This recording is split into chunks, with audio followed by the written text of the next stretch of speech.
பொதுவா எதுல ரொம்ப அதிகமான சத்து இருக்கோ, எது ரொம்ப உடம்புக்கு நல்லதோ அதை நம்ம யாருமே டச் கூட பண்ண மாட்டோம்.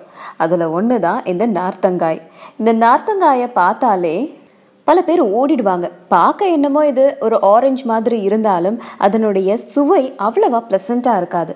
ஆனா இதுல இருக்கிற மருத்துவ குணம் அப்படிங்கிறது எத்தனை ஆரஞ்சு சாப்பிட்டாலும் அதுக்கு இணையாகாது. எஸ், அப்படி என்னென்ன சத்துக்கள் இந்த நார்த்தங்காயில இருக்கு அப்படிங்கிறத பார்க்கலாம். உடல் சர்க்கரையை குறைக்கக்கூடியது, கொலஸ்ட்ராலை கரைக்கக்கூடியது. இதனுடைய மரம் 15 to 20 அடி உயரம் வரைக்கும் வளரக்கூடியது. இந்த மரம் புதர் வடிவ அமைப்புல இருக்கும். நார்த்தம் பழத்தை சிறிதளவு எடுத்துக்கிட்டாலும் அதுல அதிகமான பயன்கள் இருக்கு. இதனுடைய புளிப்பு சுவை காரணமா பெரும்பாலானோர் இதை விரும்புறதில்லை. இருந்தாலும் சாதம் செய்ய, ஊறுகாய் செய்ய அப்படின்னு பயன்படுத்துறாங்க. இந்த பழத்தின் மேல ஒரு கொஞ்சமா உப்பு தடவி அதை அப்படியே சாப்பிடலாம், ஜூஸ் போட்டு குடிக்கலாம். ஏராளமான நார் சத்து இதுல இருக்கு. வைட்டமின்களும் கால்சியமும் அதிகமா இருக்கிறதால இது புத்துணர்ச்சியோட உங்களை வைக்கக்கூடியது. அதே மாதிரியே இந்த பழத்துல கொஞ்சம் கூட கொலஸ்ட்ரால் இல்லை. அதனால இதய நோய்களுக்கான ஆபத்தை இது தடுக்குது.